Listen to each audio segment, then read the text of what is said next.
Imagine a world that is always gray. The sky is gray, the buildings are gray, and the food is gray. Imagine a world where you are always being watched.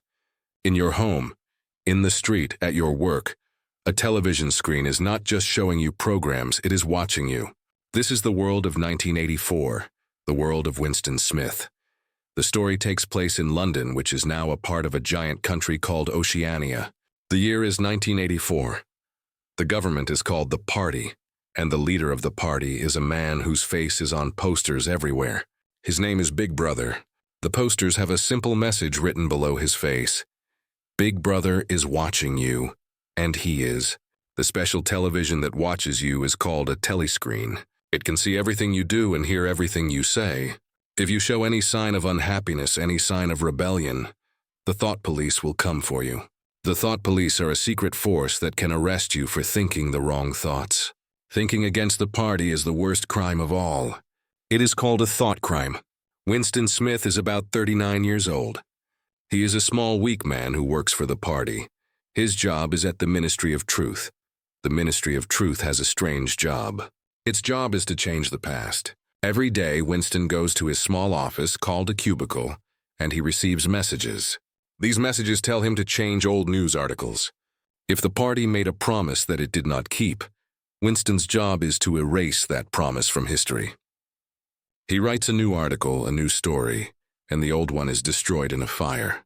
In this way, the party is always right. The past is whatever the party says it is.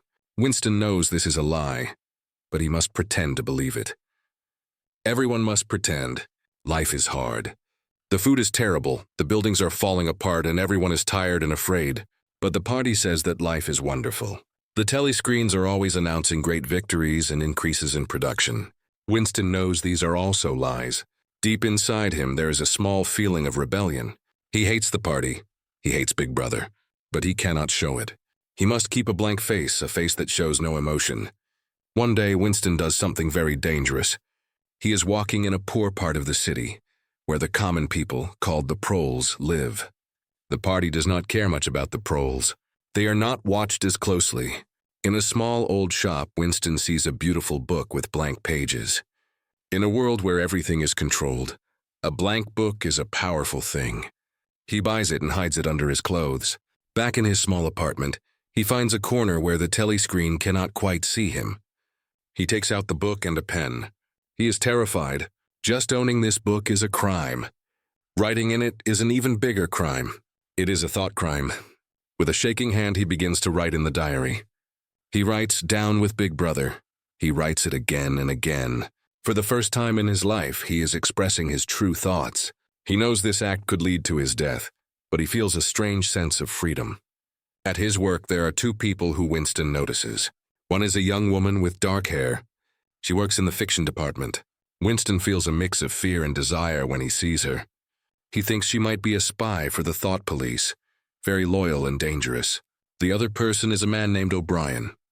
O'Brien is a high-ranking member of the inner party, the ruling class. He is a large, intelligent-looking man. One day, during an event called the 2 Minutes Hate, where everyone must shout and scream at images of the party's enemies, Winston's eyes meet O'Brien's. For just a second, Winston feels a connection. He believes that O'Brien feels the same way he does. He thinks O'Brien also hates the party. This small hope, the hope that he is not alone, becomes very important to Winston. A few days later, something incredible happens. The dark-haired woman from work falls down in front of Winston. When he helps her up, she secretly slips a small piece of paper into his hand. Winston is sure it is a message from the thought police, a trap. He is scared to open it. When he finally reads it, he is shocked. The note says, "I love you." The woman's name is Julia. His fear turns into a powerful excitement. They begin a secret relationship. Meeting is very difficult and dangerous. They meet in crowded places, in the countryside, anywhere they can find a moment away from the telescreens. Their love is not just a personal feeling. It is a political act. It is a rebellion. The party does not want people to have private loyalties or real love. It wants all your love and energy to be for Big Brother. Winston and Julia's relationship is their own private world, a world where the party cannot control their feelings. Winston wants to take their rebellion further. He still thinks about O'Brien. He tells Julia that he believes O'Brien is part of a secret organization that is fighting against the party, an organization called the Brotherhood. Julia is more practical. She is happy with their small personal acts of rebellion. But Winston wants more. He wants to be a part of a bigger fight. He finds a way to get O'Brien's address. Together, he and Julia go to O'Brien's luxurious apartment. This is the world of the inner party, a world with good food, wine, and a telescreen that can be turned off. O'Brien confirms Winston's hopes. He says he is part of the Brotherhood. He tests their loyalty. He asks them, "Are you prepared to give your lives? Are you prepared to commit murder? Are you prepared to do anything to destroy the party?" Winston and Julia say yes to everything. They feel like they have finally joined the real fight.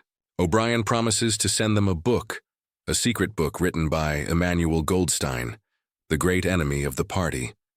This book explains the true nature of the party and its goals. For Winston, this is the final piece of the puzzle. It is the truth he has been searching for his whole life. A little later, Winston receives the book. He and Julia have found a secret place of their own. It is a small room above the old shop where Winston bought his diary. The owner, Mr. Charrington, has rented it to them. The room has no telescreen. It is their sanctuary, a piece of the past where they can be human. They can make love, drink real coffee, and feel safe. In this room, Winston begins to read Goldstein's book. The book explains that the world is divided into 3 superstates: Oceania, Eurasia, and Eastasia. These 3 states are always at war with each other. But the war is a lie. The goal of the war is not to win, but to be continuous. A permanent war allows the party to keep its people in a state of fear and poverty, which makes them easier to control. The book also explains the party's philosophy, a concept called doublethink. Doublethink is the ability to hold 2 contradictory beliefs in one's mind at the same time and accept both of them. For example, the Ministry of Truth tells lies. The Ministry of Peace is in charge of war. The Ministry of Love is the center of torture. This is doublethink. The book confirms everything Winston has suspected. But just as he is reading to Julia, they hear a voice, an iron voice. It is coming from behind a picture on the wall. The voice says, "You are the dead." The telescreen was hidden behind the picture all along. It had been watching them the whole time. Suddenly, soldiers in black uniforms smash through the door. They beat Julia. They drag her away. Mr. Charrington, the kind old shop owner, walks into the room. But his face is different.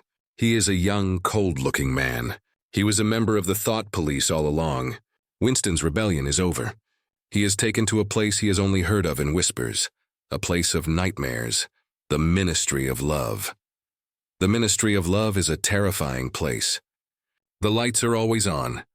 There is no darkness. Winston is in a cell, starving and confused. After some time, a door opens and O'Brien walks in.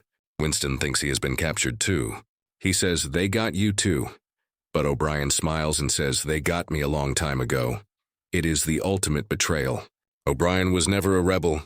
He is in charge of Winston's torture and re-education. O'Brien explains that the party is not interested in simply killing its enemies. It wants to convert them. It wants to clean their minds. The goal is not to make you obey, but to make you believe. The torture begins. It is physical and psychological. O'Brien tortures Winston's body while explaining the party's philosophy. He tells Winston that there is no external reality. Reality exists only in the mind of the party. If the party says that 2 + 2 = 5, then it is 5. To prove this, O'Brien holds up 4 fingers and asks Winston how many he sees. When Winston says 4, O'Brien gives him a terrible electric shock. This continues until a broken Winston, in a moment of confusion and pain, finally sees 5 fingers. O'Brien explains that the party seeks power for its own sake. Pure power. The party's vision of the future is a boot stamping on a human face forever. After weeks or months of this, Winston's mind is almost broken. He has confessed to every crime imaginable. But there is one final step. He still has a small place in his heart where he loves Julia. To be fully cured, that love must be destroyed. O'Brien takes Winston to the most feared place in the Ministry of Love, Room 101. Room 101 is different for every person. It contains your greatest fear, the one thing in the world you are most terrified of. For Winston, that thing is rats. In Room 101, O'Brien brings out a cage full of large, hungry rats. He places the cage in front of Winston's face. There is a mask that will fit over Winston's head, and a door will open, releasing the rats to eat his face. As the cage gets closer, Winston's mind collapses. All his principles, all his love, all his humanity disappears. He is filled with pure terror. He screams the only thing that can save him. He screams, "Do it to Julia! Do it to Julia, not me! I don't care what you do to her! Tear her face off, strip her to the bones! Not me, Julia! Not me!" With these words, his final rebellion is over. He has betrayed the only person he ever loved. The party has won. The final scene of the story takes place sometime later. Winston is a changed man. He is sitting in a place called the Chestnut Tree Cafe, a place for former thought criminals.